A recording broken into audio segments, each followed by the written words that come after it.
Shalom saudaraku yang dikasihi Tuhan Yesus Kristus. Bagaimana kabar Bapak Ibu semua?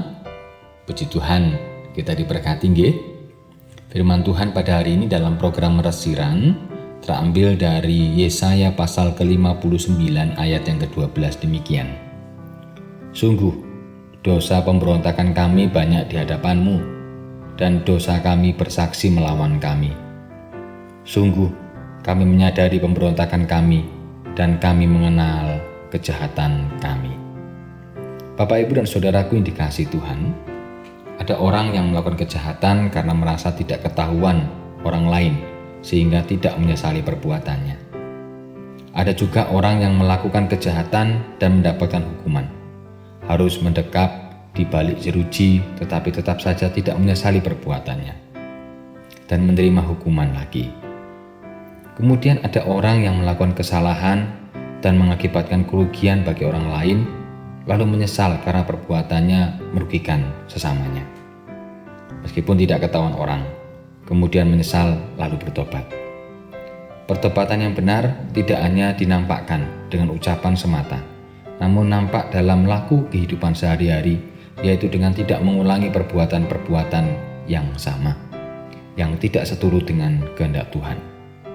Menyesali kesalahan dengan sungguh hanya bisa muncul dari hati, tidak sekedar terucap di bibir. Pengakuan dan penyesalan bisa juga tidak terucap di bibir.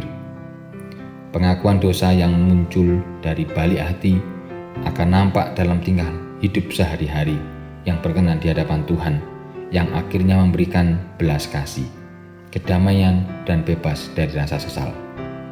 Manusia tidak bisa berbohong di hadapan Tuhan, karena Ia berkuasa melihat yang ada dalam hati manusia. Pelanggaran terhadap firman Tuhan membuat kehidupan manusia menuju kebinasaan dan menghambat kebahagiaan yang akan diterima. Itulah sebabnya bangsa Israel pada waktu itu mengakui pelanggaran yang sudah dilakukan di hadapan Tuhan. Jika kita menginginkan kebahagiaan hidup, jangan pernah menyembunyikan pelanggaran kita.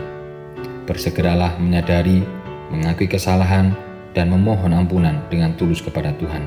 Dan lihatlah, Ia terbuka untuk menerima kita apa adanya. Jangan bersembunyi, mari kita akui di hadapan Tuhan. Kiranya Tuhan menolong dan menyertai kita. Amin. Mari kita berdoa. Tuhan, tolong kami agar dalam perjalanan kehidupan kami senantiasa tidak lagi menyembunyikan dosa-dosa kami di hadapan Tuhan. Tetapi kami mau terbuka kepadamu Tuhan. Tuhan, inilah dosa-dosa kami, inilah kekurangan-kekurangan kami. Maka daripada itu kami mohon Tuhan sendiri yang menyertai. Terima kasih Tuhan, inilah doa kami. Di dalam nama Tuhan kami Yesus Kristus kami berdoa. Amin.